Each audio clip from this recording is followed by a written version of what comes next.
Welcome to the Run the Tape podcast, your one-stop shop for music industry news, artist interviews, and industry hot takes from the perspective of up-and-coming independent artists. I'm your host, T. Nikki Page, all-around music fanatic and artist. Today, we talk with two artists about their journey in the music industry, and we explore how new technology is affecting quickly changing music industry trends. We ask the tough questions. How are NFTs changing the way artists release music? Would you be able to tell if the music you're listening to was produced by AI? These topics and more this week. Let's run the tape.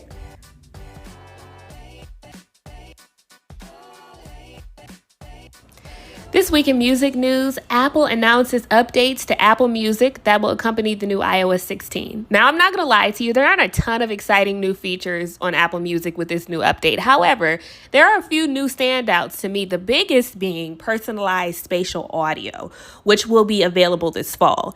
It's really cool because it uses the true depth sensor that's on your iPhone to make a 3D map of your face and ears while you're listening to your AirPods device to improve sound quality for you. This is pretty next level because it gives listeners a truly customized sound experience. So you're having a surround sound experience that's personally tailored to your own head while you're listening to your favorite music. I am totally down for that. So if you needed a reason to actually update your phone, like me, this is probably one of them. New research suggests that music might be the key to improving your memory. New research published by the director of Northeastern's Music, Imaging, and Neurodynamics Lab suggests that music alters pathways to the brain, and that brain activity actually increased in older people when listening to their favorite music. The research was conducted by a team of music therapists, neurologists, and geriatric psychiatrists in a Boston nursing home, and researchers discovered that even patients who weren't able to finish an entire sentence were able to somehow remember song lyrics and sing along to their favorite music. And the more familiar and well-liked the music was, it activated the auditory and reward areas of the brain even more. So this research proves that music engages the brain in a unique way that nothing really can. And good music's not just good for the soul, it's great for the mind and body for people of all ages. So keep good music alive, folks. Did you know that Spotify and Apple Music both categorize the release as an album if it's 7 or more tracks, or if it's at least 30 minutes long? So what makes the most sense for an independent artist to release? An album or a single? As an artist and a music fanatic, I still love listening to an album from beginning to end. However, with many releases, it's really obvious which songs are the singles in comparison to the rest of the album. A lot of times, the single sticks out like a sore thumb, and the rest of the songs kind of just feel like placeholders. To me, it kind of ruins the experience of a conceptual album that takes you on a journey of musical storytelling when singles stand out so obviously from the rest of the album. But on the flip side, I discover new artists through singles far more frequently than I do through new albums. It's just easier now than ever for artists to go viral with a single. It's also easy to discover new artists on streaming services because streaming services like Spotify and Apple Music shuffle in singles that you might like into songs that you already like. And it's easy to find new artists that way. So in that case, I guess singles can help artists grow their audience and stay relevant to fans without releasing a whole album. But when true fans are really familiar with your work, I think they enjoy the experience of a full album. Albums give artists the opportunity to make a cohesive statement while giving the fans a full body of work to enjoy. I personally would love more albums that I could listen to every track from the first to the last on repeat without skipping anything. Take me back to those days.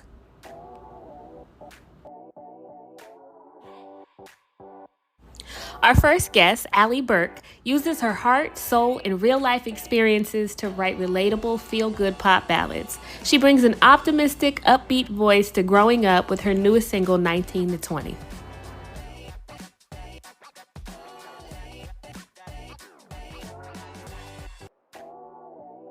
I started performing kind of like all over the place when I was about 16.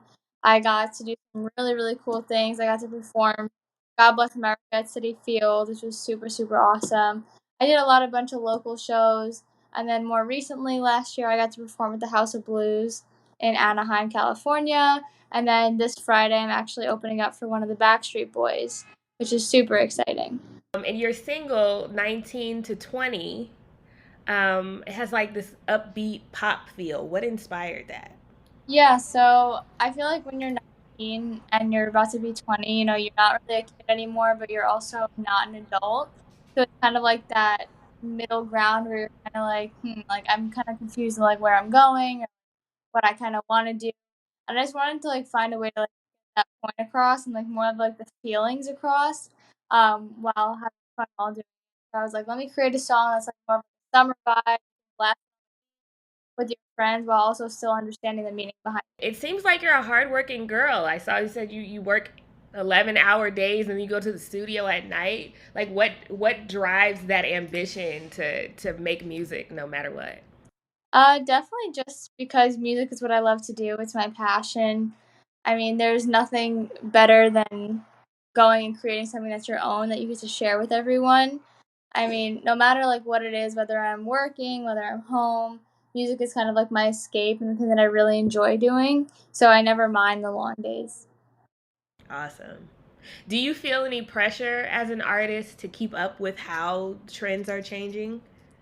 Oh, yeah, for sure. I think that, like when you kind of feel like you finally got it, like you finally hit the niche or you finally made a viral video, it's like everybody's like, okay, like I like this, but what's next?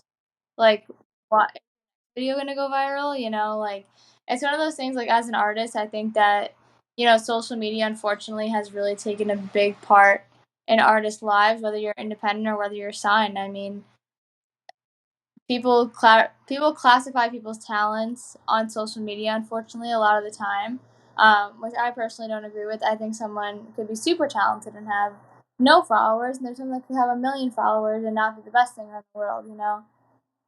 But I definitely think that, social media has definitely put that extra pressure on artists to feel like they have to post a certain way or dress a certain way to be liked, and it's like stinks, like, but it's a way of the world, and not something that I enjoy, but it's something that I get through. I think definitely staying true to who you are, like just personality wise and like songwriting wise, what you put out. Like, you don't have to write a heartbreak song just because somebody who's at number one on Billboard did.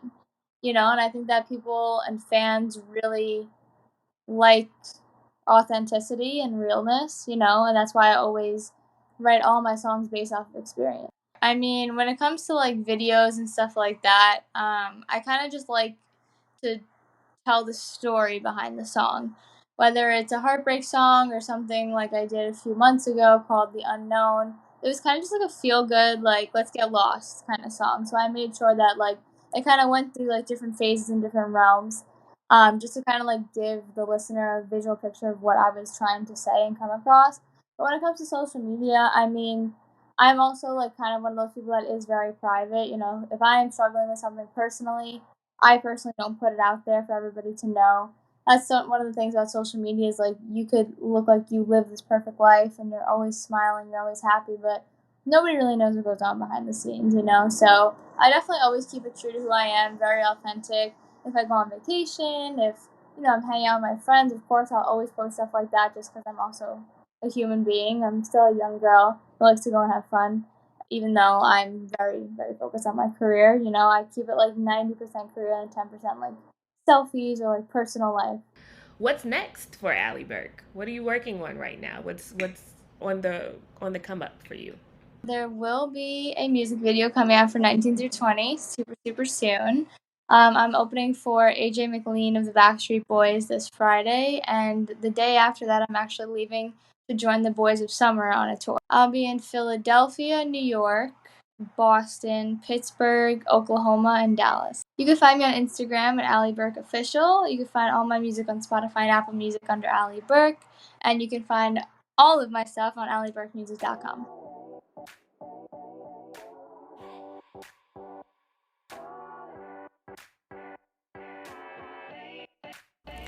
Our second guest is Detroit hip hop artist JuBeanz, who went from recording his first single in a McDonald's bathroom to writing insightful lyrics in his newest single, Relentless Rain.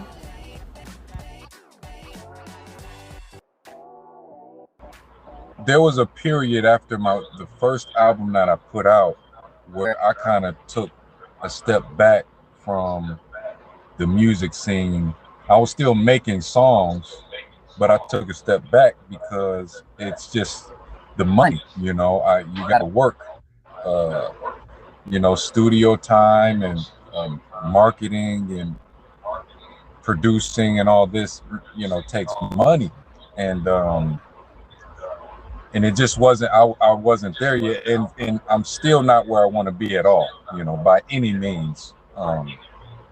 But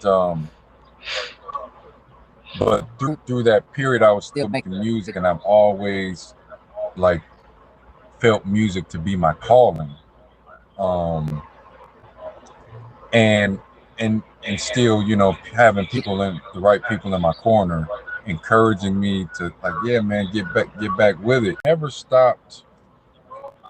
I never sacrificed what to be good music for the sake of looking good to other people.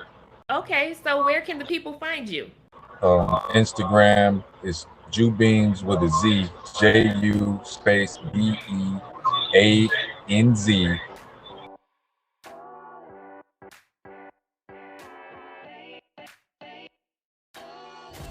This week, we're around the table with our guests to discuss the impact of the rapidly changing tech industry on the music industry. How are NFTs and AI changing the way artists are releasing and producing new music? This is The Common Denominator. Tech giants are continuing to get involved with the music distribution process, finding new ways for artists to integrate their work into their platforms. For example, YouTube just signed a partnership agreement with e-commerce platform Shopify, which will allow artists with official artist channels to sell merchandise on the YouTube platform. Spotify added the same feature last fall. As the technology evolves, the music industry will continue to evolve. It always has. The devices and platforms we use to listen to the music will evolve as well. Just in a couple of decades, millennials went from listening to cassettes to CDs to iPods to now streaming services. So what's next? Indie artists are increasingly exploring new and fairer ways to distribute and promote their music, including some Web3 tools like NFTs. It seems like this era of the music industry is relying heavily on content creation for artists to keep fans' attention. Beijing social entertainment company Star X Music X Lab recently released digital content and 5 songs to Spotify and SoundCloud completely composed by AI. Music labels, singers, and music producers have started to use the AI-composed songs produced by Star X Music X Lab. And many of the songs have already been recorded by mainstream artists in Indonesia and Malaysia and are already really popular on Star X's entertainment platform called Star Maker. Apparently, the lab is a highly efficient and low-cost AI composer, which provides creators with the ability to provide content for social media, gaming and entertainment, film and television, and even marketing. I gave some of the songs a listen, and to be fair, I couldn't tell as much of a difference between AI-generated music and human-generated music as I thought I'd be able to. I thought that I'd be able to listen to AI-generated music and be able to tell that it was not created by a human. I don't know what I was expecting. Maybe I thought it was going to sound like a robot made it or something, but you really can't tell as much of a difference as you'd think. What I will say, though, is that is the case when it comes to the instrumentals. To me, the lyrics did sound a little strangely put together, and it did sound like a string of nonsensical words that lacked a sense of that feeling of resonance you get when you hear a good song. So, I won't say that humans are completely out of the music composition process at all. I think that this is just a new tool that is being developed by tech companies that maybe artists will be able to take advantage of and use in their music creation process. For example, in Mumbai, Beethoven.ai just launched India's first and only AI-driven music tech startup, and they onboarded over 150 mainstream musicians within the first month. So whether we like it or not, we can't talk about the new music without talking about the new technology and the effects that it may have on how we create and listen to music. But here's what our guests had to say about how new technology is having an impact on the music industry.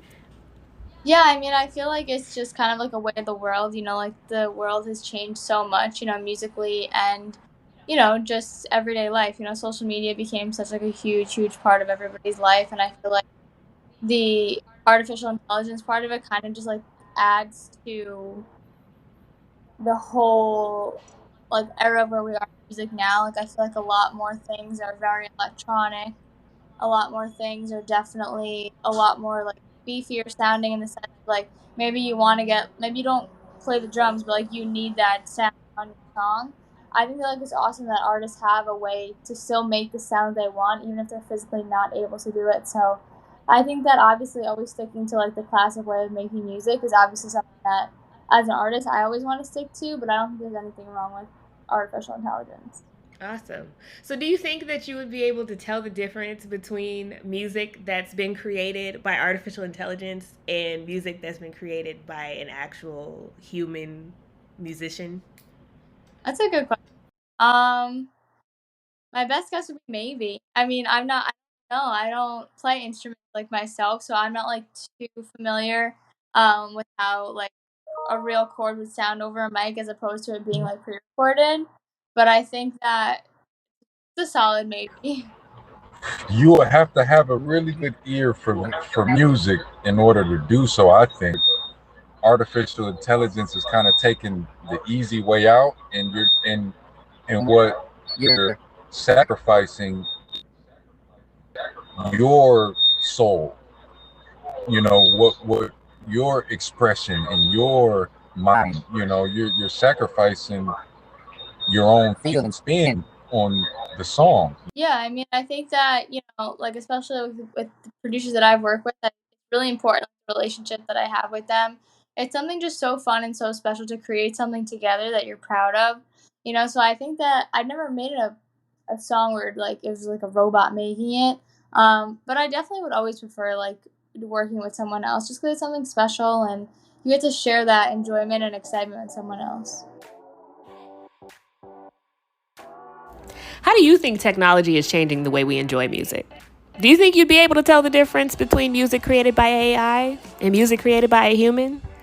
It may not be as obvious of a difference as you'd think.